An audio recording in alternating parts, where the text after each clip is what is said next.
Alliance Assurance, plus qu'une assurance, une alliance. Amis auditeurs, bonjour. Amis auditeurs de Radio M, très content de vous recevoir à nouveau sur l'invité du direct.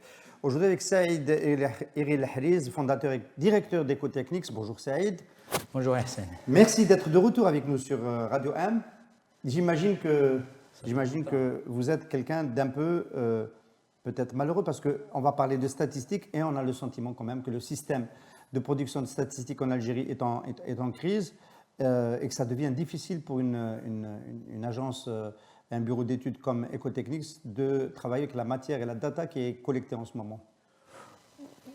Oui et non, parce qu'en réalité, le gros de notre activité, il se fait à partir de data que nous produisons nous-mêmes.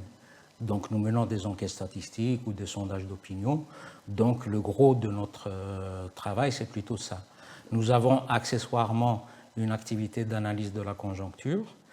À laquelle j'ai participé dans une vie antérieure. Il y avait un bulletin qui s'appelait Conjoncture. Il y avait Conjoncture. Est-ce qu'on peut produire encore aujourd'hui, question très précise, est-ce qu'on peut produire aujourd'hui une note de conjoncture trimestrielle, disons, avec la même qualité que celle que Ecotechnics produisait il y a 20 ans?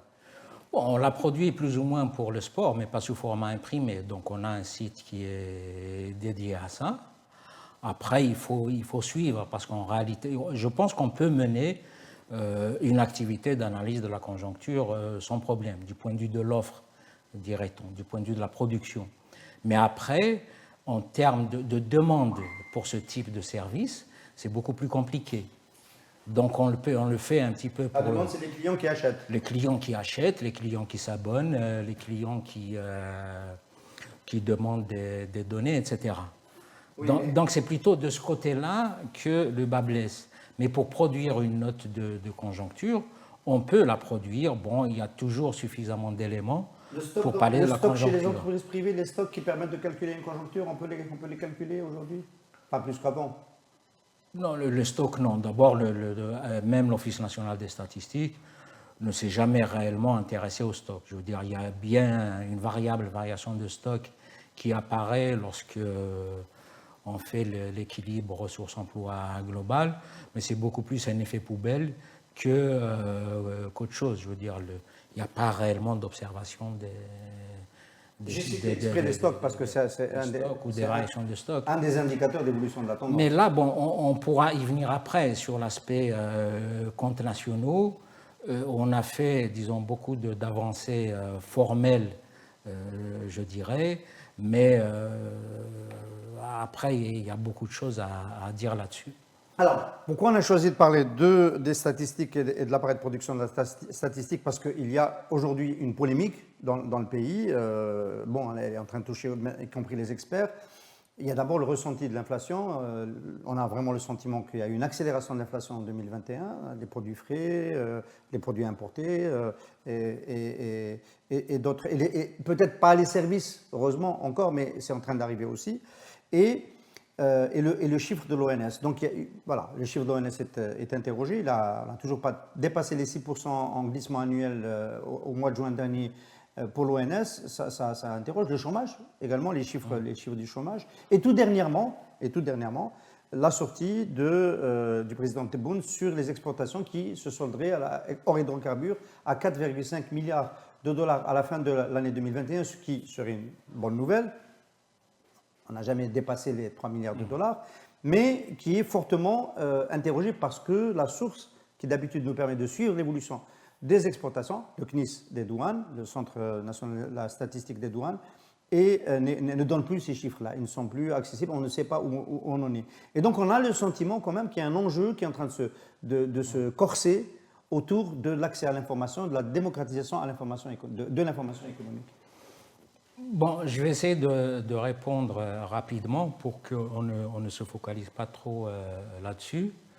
Bon, il me semble que pour ces 4 ou 5 chiffres que tu viens de citer, pour chacun de ces chiffres, il y a une forme de contingence pour chacun de ces chiffres. Donc ce n'est pas, disons, une situation d'ensemble ou une volonté délibérée qui a conduit à ça. S'il y a volonté délibérée, elle est antérieure, elle n'est pas propre au chiffre que tu viens de citer, qui est bon, par rapport à septembre ou octobre 2021. Revenons maintenant à chacun des chiffres. Concernant l'inflation, bon, l'ONS utilise toujours la même méthodologie.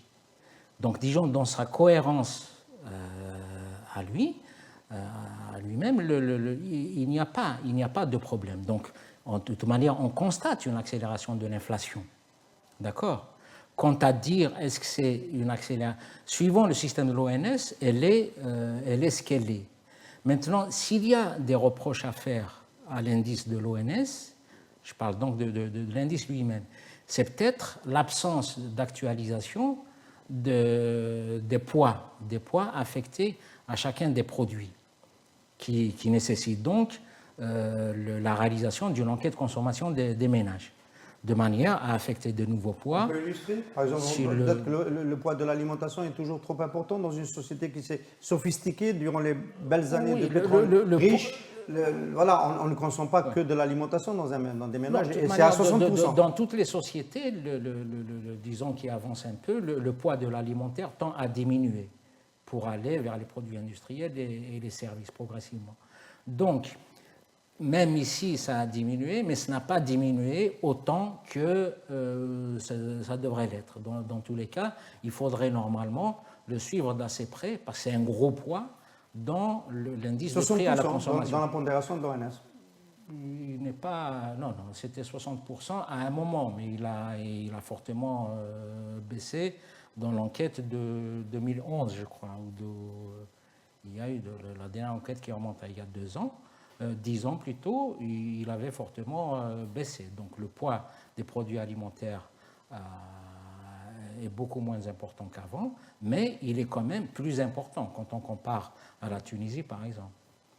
Donc c'est ce genre de choses qu'il faut. Mais en termes d'accélération, je veux dire, on peut faire des simulations, qu'on affecte tel ou tel poids, il y a un mouvement d'ensemble des prix, ensuite on se retrouve, si tu veux, ce n'est pas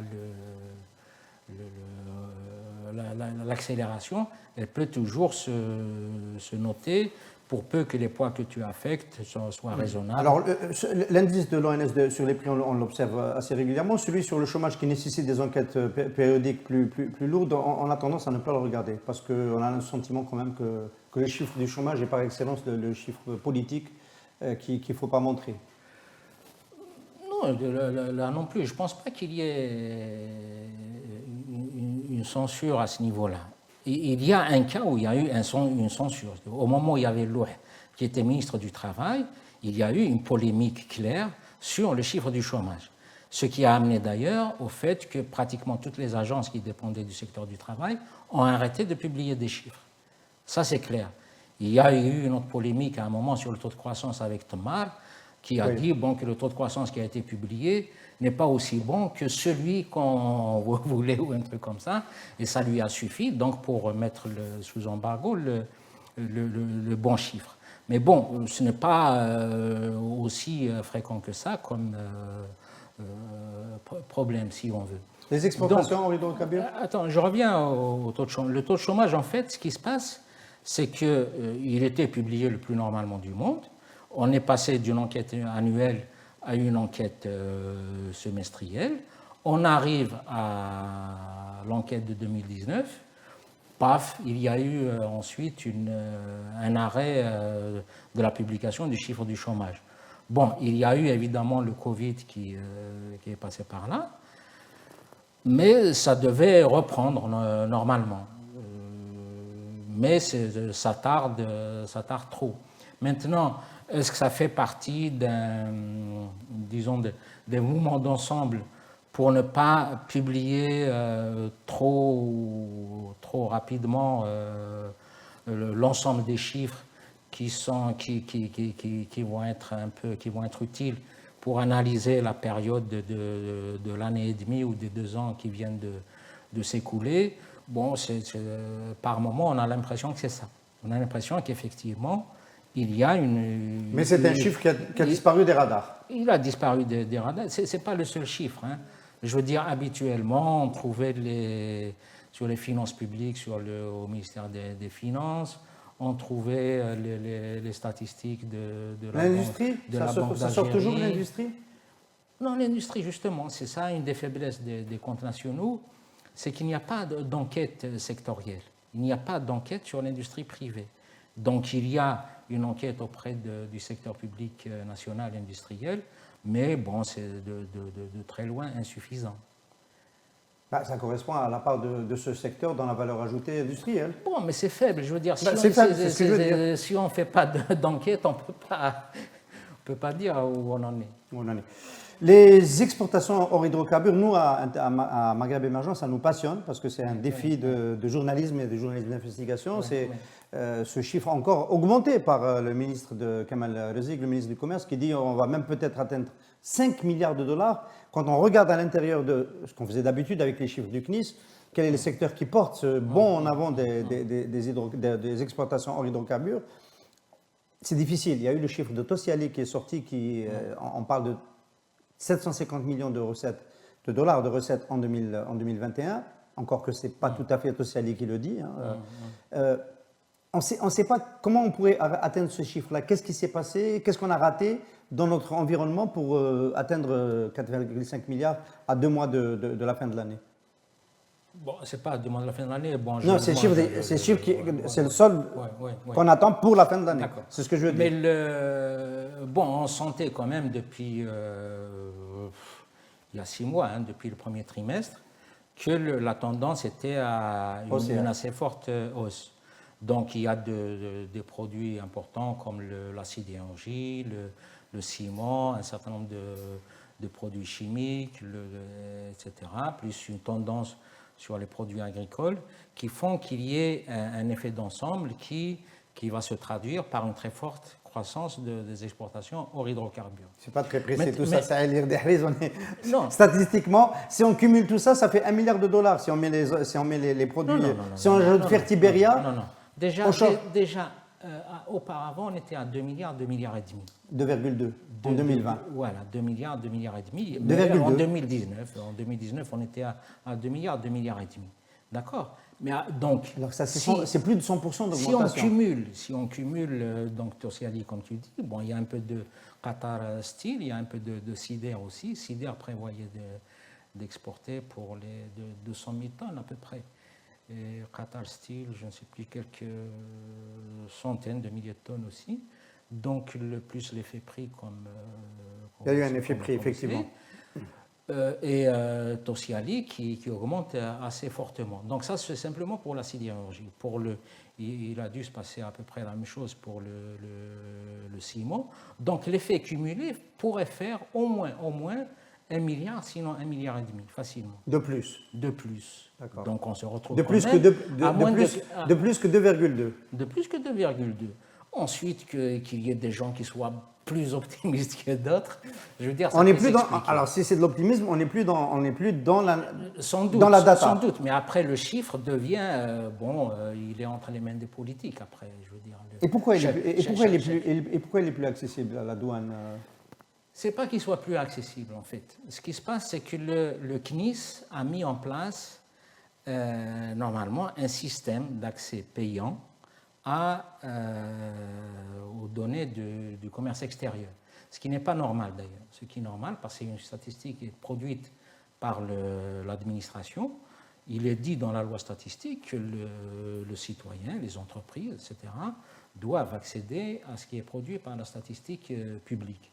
Donc s'il y a un coût, c'est juste pour un petit peu le coût de production. Si tu veux. J'ai cherché le module pour payer.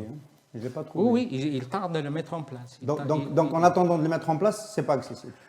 Il y a en fait ce que produit maintenant le CNIS régulièrement. Il y a évidemment une note mensuelle et trimestrielle sur le commerce, où le commerce extérieur est analysé pour la période.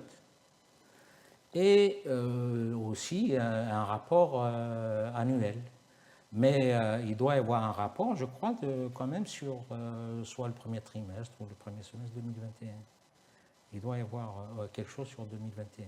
Oui, enfin, on n'a pas Donc, trouvé. Moi, je l'ai encore sur mais le c'est un site. rapport, ce n'est pas habituellement, bon, on pouvait passer au CNIS, prendre le fichier des données, l'analyser comme on veut, c'est pas un problème. Alors si jamais Ecotechnics est mandaté par un client pour essayer de faire une étude de marché sur un médicament ou sur un autre secteur et donc a besoin de savoir quels sont les flux entrants sortants et donc doit avoir cette data-là, si vous ne l'avez pas dans sa partie déconcentrée telle que l'a produit le CNES, mais vous l'avez dans la bouche de Kamel Rezik qui donne les grands traits, vous faites quoi? Vous allez regarder ailleurs, En fait, vous cherchez? Nous, ce qu'on fait depuis longtemps, même quand le CNIS produisait les chiffres, on analysait les données produites par TradeMap, qui est une base de données du Centre du commerce international. Donc, en fait, qui est un organisme mixte entre l'OMC et la CNUSED. Et donc, sur ce site-là, les données directes, c'est-à-dire celles qui sont transmises par l'Algérie, elles s'arrêtent en 2017, mais celles qui sont transmises par les pays partenaires, ce qu'on appelle les données miroirs, elles sont produites, on peut observer les chiffres du premier trimestre et du deuxième trimestre. Donc on peut les regarder au niveau de la position tarifaire, au niveau des fournisseurs, au niveau de tout ce qu'on veut. Et bien entendu, pour les exportations, on peut regarder les pays clients. Mais c'est vrai qu'elles ne sont pas directement comparables avec les données directes, parce qu'il y a ce qu'on appelle des effets de termaillage, c'est-à-dire le moment où une exportation sort de chez nous et le moment où elle est enregistrée dans le pays client. Des fois, ce terme-là, ce terme temporel, il peut être de quelques mois.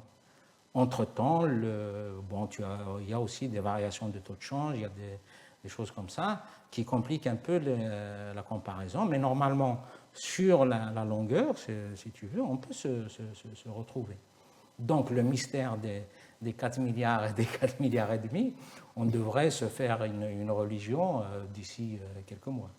En traitant les données miroirs, même si le CNIS ne sort pas ces données. Oui. Pourquoi quelques mois? Enfin, sur le premier semestre, peut-être qu'on peut déjà avoir une idée. On a une idée. On constate effectivement qu'il y a une augmentation, mais après, il peut y avoir des écarts de 500 millions de dollars à 1 milliard de dollars assez facilement par rapport à ces effets de termaillage dont on parle.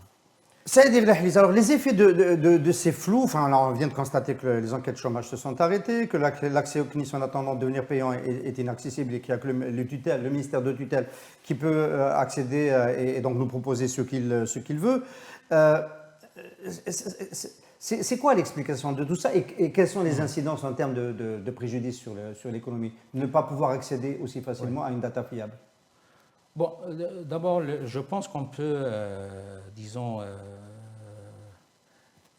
prononcer un constat global sur la statistique, c'est que notre système statistique est très très loin de produire et de diffuser ce qu'il doit d'abord, mais aussi ce qu'il peut ou ce qu'il pourrait vraiment à un coût supplémentaire, à un coût marginal très faible. Très faible. Mais cela, je pense qu'il n'y a pas, ou il n'y a pas eu tout au moins jusqu'à présent, une volonté politique pour le faire. Donc, premier constat, ce n'est pas parce que ça coûte trop cher qu'on ne produit pas plus et mieux de la statistique. On peut faire. Bon, il y a maintenant des technologies qui permettent de produire des enquêtes par téléphone, des enquêtes online. Après, on peut utiliser des supports comme les tablettes ou des stations ou des plateformes de collecte de données. Tout ça, ça permet vraiment de faire des économies qu'on pouvait difficilement imaginer dans notre temps.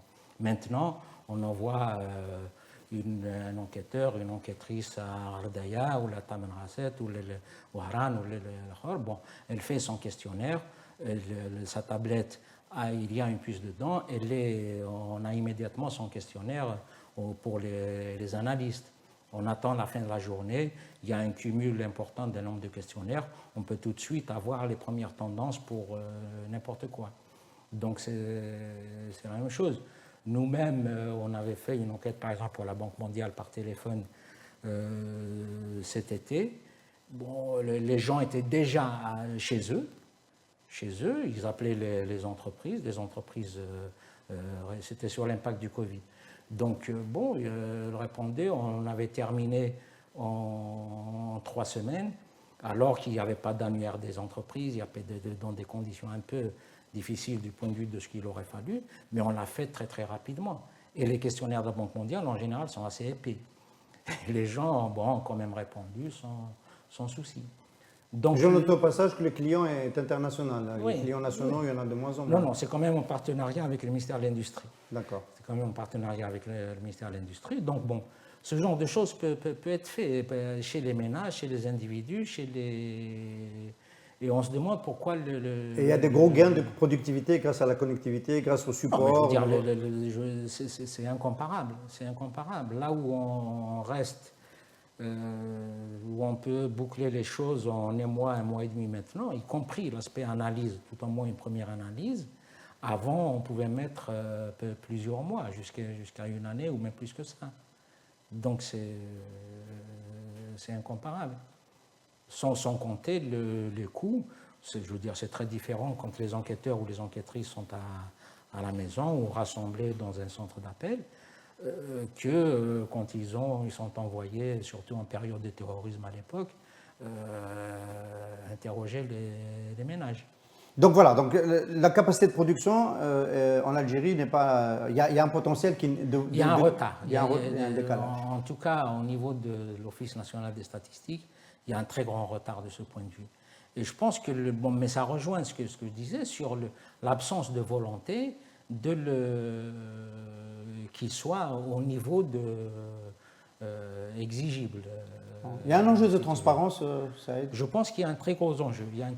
D'abord, il y a un enjeu de démocratie. Je veux dire, une société qui a accès aux chiffres est plus au fait de ce qui se passe, aussi bien en termes économiques que de transformation sociale, donc y compris les citoyens, les partis, les députés, tout ce qu'on veut. Ensuite, les entreprises elles-mêmes, il y a une information économique qui les informe sur leur environnement, sur leur marché. Et donc, la disponibilité de la circulation de l'information économique, sa diffusion, empêche la constitution de monopoles. Mais chez nous, on est quand même dans des systèmes, disons, économico-politiques qui encouragent un peu le monopole, dont une des bases est la constitution de monopoles. Donc, il y a, si on veut, une forme de contradiction entre ce qu'appelle l'efficacité dans la gestion, qui est normalement tout objectif de n'importe quelle administration économique, de n'importe quel pays, et cette tendance monopoliste, je dirais, qu'il y a dans le pouvoir politique. Et qui peut justifier de censurer des statistiques, de les cacher ou de ne pas... Ça, c'est peut-être... Bon, ça peut être, bien entendu, c'est lié, je veux dire... Bon, parce que dans les statistiques, on ne voit pas les acteurs. Hein. Il y a beaucoup de choses. Si on a un flux d'importation qui est mesuré donc par la statistique, je ne sais pas, n'importe quel produit, on n'a pas nécessairement la visibilité sur qui l'importe, est-ce qu'il y a une position monopolistique. Exact, c'est ce que j'allais dire. En fait, il n'y a pas d'études sur, par exemple, la concentration au niveau de certaines positions tarifaires. Il n'y a pas d'études sur la concentration au niveau de certaines activités. Ensuite, sur les barrières à l'entrée dans les activités, la même chose pour les crédits. À un moment, Al-Ressassi, quand il était gouverneur, quand il écrivait sa note de conjoncture, il disait, avec donc le langage qu'il avait, qui était très pointu et technique, très synthétique, en disant qu'il y a une concentration des crédits dans le secteur privé, ce qui voulait dire, bon, c'est ce on a constaté par la suite, qu'il y avait une dizaine ou un nombre très réduit de gens qui accédaient à des crédits très très importants, le reste un petit peu, et puis les autres, ceux qui ont réellement besoin de crédits, les PME, PMI, les très petites entreprises, rien. On peut noter au passage que ça aussi, la statistique monétaire a aussi disparu. Ça aggrave le tableau de la qualité de l'information économique. Déjà, l'information qui était produite n'était pas très très détaillée. Mais dans l'idéal, on devrait pouvoir aller dans ces détails.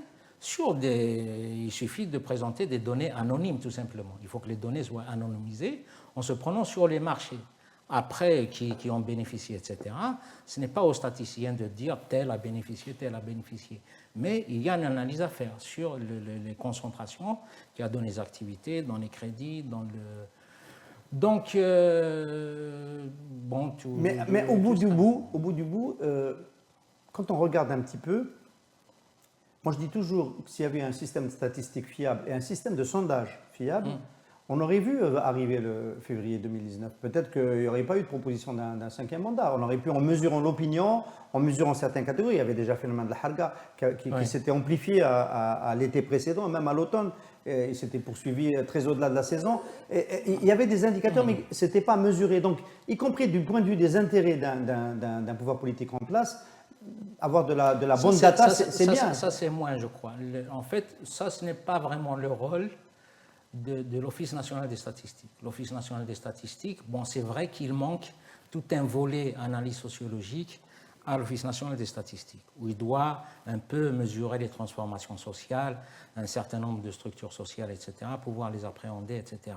Mais, je veux dire, il ne travaille pas sur le court terme de manière à dire, tiens, ça a changé, ça va éclater, ou des choses comme ça. Ce n'est pas son rôle. Son rôle, bon, ça c'est plutôt, disons, il y a peut-être des agents spécialisés, j'imagine, type, disons, service de sécurité, ou bien les sondages d'opinion qui peuvent l'appréhender. Mais le sondage d'opinion, il n'y a pas un marché. Il n'y a pas de marché ici. Les médias ne sont pas demandeurs parce que c'est un peu coûteux, y compris donc avec tous les gains de productivité et de coûts dont je parlais tout à l'heure. Pour eux, tout au moins, ça reste un peu coûteux. Et puis, ils exploitent très mal. Ils mettent pas. On a eu une expérience avec Al-Watan à l'époque où il y avait Belhouchet. C'était vraiment très, très intéressant. Il y avait une forme de. Ils voulaient vraiment mettre en place les sondages. Après, c'est retombé. On a eu une expérience avec le soir d'Algérie, je crois au premier semestre. On a fait des choses très intéressantes, mais là aussi, bon, c'est pas allé très loin. Mais je pense qu'il faut que ça vienne. Maintenant, les conditions économiques y sont, parce que les coûts ont fortement baissé. Il y a un besoin au niveau, je pense, du lectorat, etc.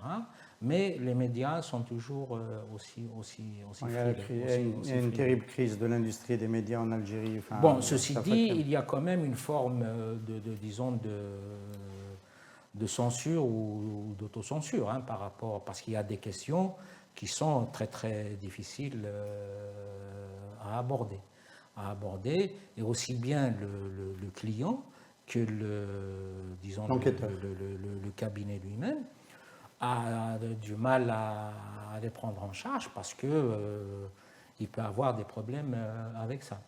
Bien. Alors, on peut illustrer quelques-uns des préjudices que peut provoquer le fait de ne pas avoir de la bonne statistique. Tu m'avais parlé tout à l'heure de, par exemple, calculer l'impact de l'aide aux ménages en période de Covid quand on n'a pas le réseau. On est dans une enquête d'urgence là, hein. On est dans une statistique d'urgence. Mais normalement, le système statistique produit un flux de données de manière régulière qui permettent d'appréhender le coût de la mise en place d'un système d'aide, aussi bien aux entreprises qu'aux ménages.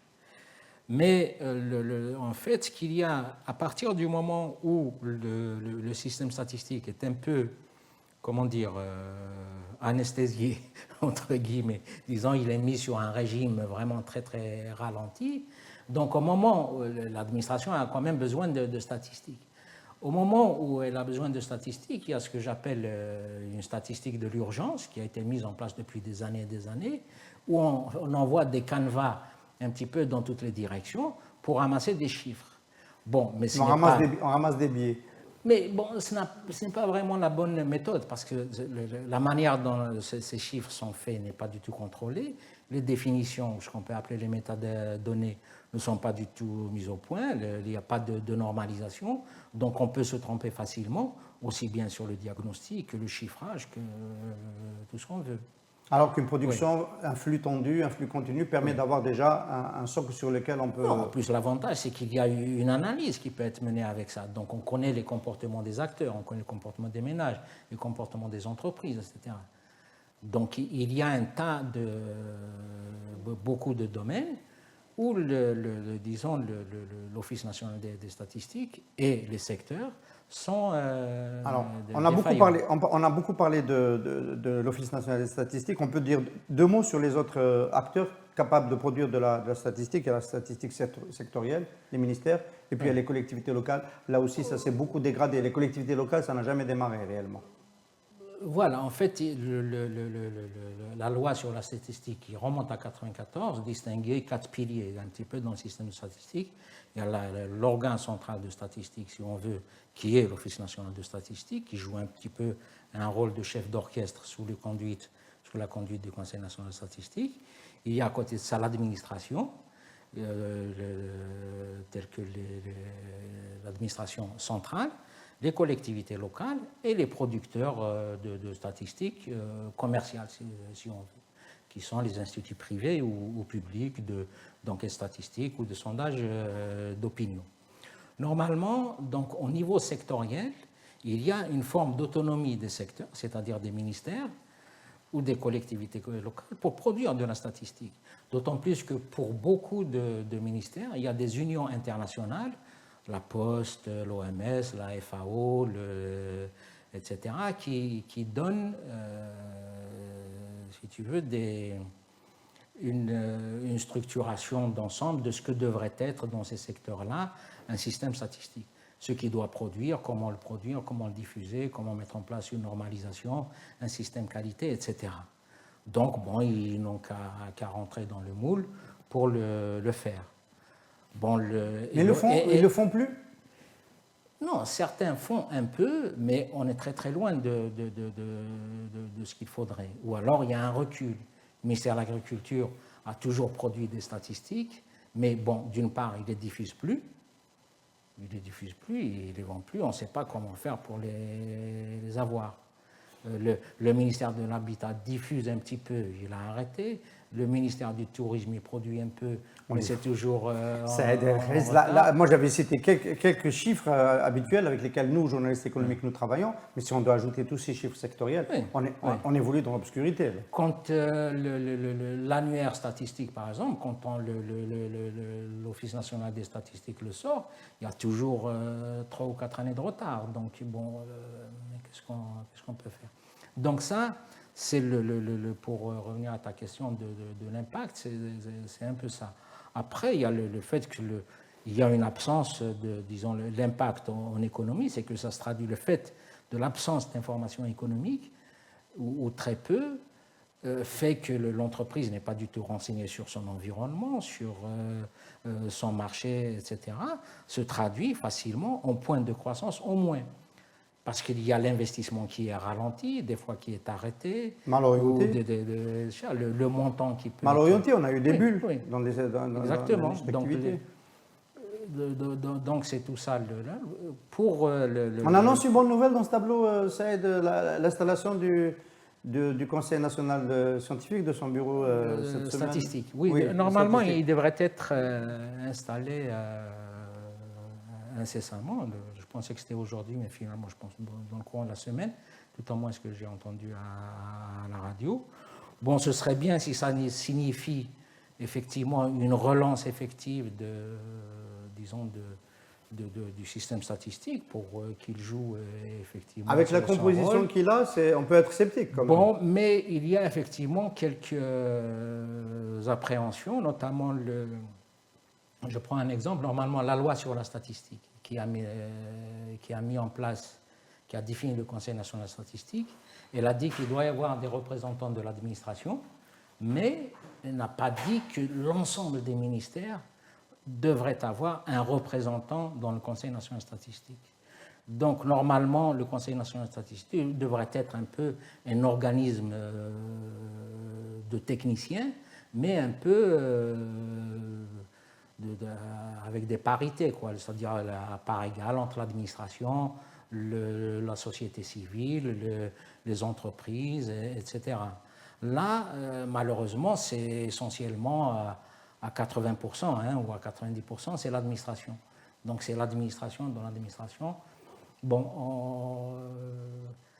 en fait, il manque d'opportunités pour une expression d'une statistique par la société, par la société et par l'économie. Il y a évidemment le risque que la situation qu'on a connue jusqu'à maintenant se perpétue. Il y avait une autre voie possible, je ne sais pas ce que tu en penses, Saïd, c'était la proposition du professeur Abdelatif Bounachnou de créer un organisme indépendant pour produire de la statistique. À l'époque, il était ministre des Finances, entre 2000, 2002, 2003, dans ces eaux-là, et ça n'a jamais été converti dans les faits. Bon, ça veut dire de donner son autonomie à l'Office national des statistiques, tout simplement. Créer l'équivalent de l'INSI, parce que lui, je crois qu'il avait évoqué l'INSI, français, l'Institut national des statistiques. Mais en fait, le système statistique, c'est un tout. Et chacun a un rôle à jouer. Mais il faut qu'il le joue effectivement. Il faut qu'on laisse l'autonomie qu'il faut pour l'Office national des statistiques, qu'on mette à sa tête de véritables techniciens. Et ce n'est plus des fonctionnaires de la statistique qu'il faut des gens qui croient en la statistique, au sommet, c'est-à-dire au niveau c'est-à-dire qui aient une vision de sa dimension politique, sa dimension économique, et qui la fassent respecter, sans subir la pression des politiques.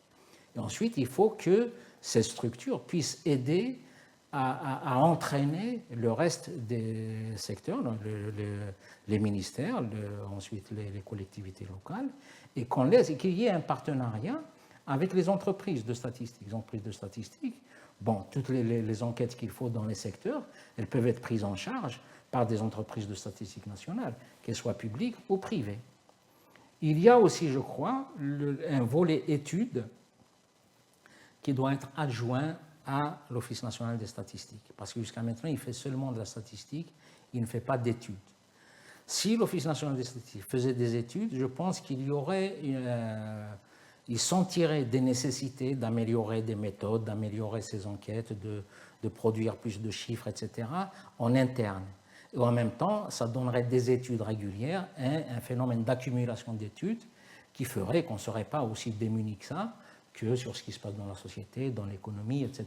Il y a un indicateur quand même qui m'a toujours interpellé, c'est le chiffre, c'est le suivi des contaminations de Covid et de la mortalité provoquée par le Covid qui est un fait quotidien. Enfin, nous, on ne le publie pas, on a décidé d'arrêter de le publier parce qu'il ne rend pas compte de la réalité de l'évolution de la pandémie. Et là, c'est pas compliqué. Oui. En principe, on peut savoir combien de personnes ont été contaminées, ne pas être très loin, en passant par les bons relais. Est-ce qu'il y a de la rétention de l'information? Non, le problème, il y a le problème, c'est ce que je disais. En fait, il ne faut pas des fonctionnaires de la statistique, mais des gens qui croient en la statistique. Parce que dans un cas comme ça, qu'est-ce qu'on aurait fait? On aurait produit un premier indicateur, on voit qu'il ne fait pas l'affaire, on essaie de l'améliorer, biaiser, de faire une meilleure couverture, etc. C'est comme ça que fonctionne la science et c'est comme ça que fonctionne aussi la statistique. Mais dans le cas d'espèces, en fait, les gens qui donnent ces chiffres, ils ont peur eux-mêmes. Ils ont peur pour leur place. S'ils contredisent un haut responsable qui n'est pas content, donc on leur donne un coup de pied du jour au lendemain. Etc., oui, mais etc. ça atteint quand même des niveaux. Donc quand on annonce 20 morts alors qu'il y a 20 morts à l'échelle nationale, par exemple en juillet dernier, alors qu'il y a sur un seul spot, un seul hôpital, plus de 20 morts, on ne peut pas continuer à soutenir. Oui, mais il y a une certaine inertie. Il y a une certaine inertie du système qui fait que le tir n'est rectifié qu'au bout en l'occurrence, il n'a jamais été rectifié. Oui, il n'a jamais été rectifié. Oui. Est-ce qu'on ne risque pas la même chose quand même? Mais c'est exactement la même chose que la pelouse de Mustafa Chaker. On donne un coup de pied au DGS, on pense que le problème est réglé. Ça n'a rien à voir avec ça. Je veux dire, normalement, tout ça, c'est dans un processus où la pelouse doit être entretenue. On doit savoir quels sont les champignons qui attaquent en pays chaud, ce genre de pelouse, etc. Et puis, il y a une accumulation, on rectifie le tir. On ne réagit pas comme ça sur des humeurs, et puis on recommence. Et c'est la même chose pour la statistique. Et en l'occurrence, si jamais à la fin de l'année, on a moins de 4 milliards de dollars d'exportation hors hydrocarbures, c'est Kamel El-Rizzi qui risque de dégager, c'est ça? Non, je pense qu'on va l'oublier assez rapidement. On va l'oublier assez rapidement. Nous, on ne va pas l'oublier, on va continuer à enquêter. On va Non, aller voir sans les sites, doute, mais on enfin- va laisser voir les sites miroirs. Encore une fois, Ouais, ouais. qu'on n'apparaisse pas pour nos amis auditeurs comme étant des rabat-joie. Ouais. On souhaiterait que ce soit 6 milliards de dollars d'exportation hors hydrocarbures parce que l'avenir de notre diversification passe par la diversification des exportations. Mais en même temps, en tant que journaliste, on a horreur des fake news et donc on va traquer Non, mais cela. ce qui se passe, je veux dire, même cette fake news, elle est un peu, c'est-à-dire du point de vue politique, les exportations hors hydrocarbures, elles sont beaucoup plus importantes parce qu'on oublie les exportations de services. Il faut en parler aussi. Oui. Il y a des exportations de services. Personne n'en parle. J'imagine qu'elles Et sont en plus, il y comptabilisées. a effectivement... Quand Ecotechnics vend une étude, ils la vont, comme celle dont on a parlé tout à l'heure, c'est plutôt le ministère de l'Industrie ou plutôt la Banque mondiale qui est le client? Non, dans le cas d'espèce, c'est la Banque mondiale qui est le client. Donc c'est une exportation de services. Normalement, mais ce n'est pas considéré comme tel. On nous donne des dinars et on doit, bien sûr... Mais ça fait rentrer des devises aux réserves de change. Bien sûr, mais bon, je veux dire, ce problème-là, on le traîne depuis... Parce qu'avant, dans les années 90, c'était effectivement le cas. Y compris quand on avait des recettes en dinars convertibles, on avait des devises. Les dinars étaient effectivement convertis. C'est resté comme ça jusqu'à 2002 et puis ça a disparu complètement. Et il n'y a aucun texte. C'est-à-dire, quand on demande par exemple à sa banque, expliquez-moi d'où vient le problème, depuis pratiquement 2005 qu'on a eu ce problème-là, jusqu'à présent... C'est 100% de dinars. 100% de dinars, mais la banque n'a produit aucun texte. C'est-à-dire, quand je demande la référence pourquoi je subis ce traitement-là, elle ne me fournit aucun texte. Et la Banque mondiale refuse de virer sur un compte caché C'est peu. aux Bahamas. Non, là. non, on ne le fait pas, je veux dire. Ben, je sais que Ecotechnics... Non, je sais que c'était pour faire un clin d'œil à nos amis de toi là, qui enquêtent sur le Pandora Oui. Papers, donc le scandale sur les évasions fiscales. Effectivement, ce n'est pas normal de ne pas toucher des devises sur Bien les sûr. exportations de services et de ne pas les comptabiliser dans les exportations. Oui, C'est bien pas sûr, normal. bien sûr. Merci beaucoup, C'est Saïd moi El-Hariz. qui te Merci de remercie. nous avoir éclairés. À très bientôt. Merci beaucoup. Alliance Assurance, plus qu'une assurance, une alliance.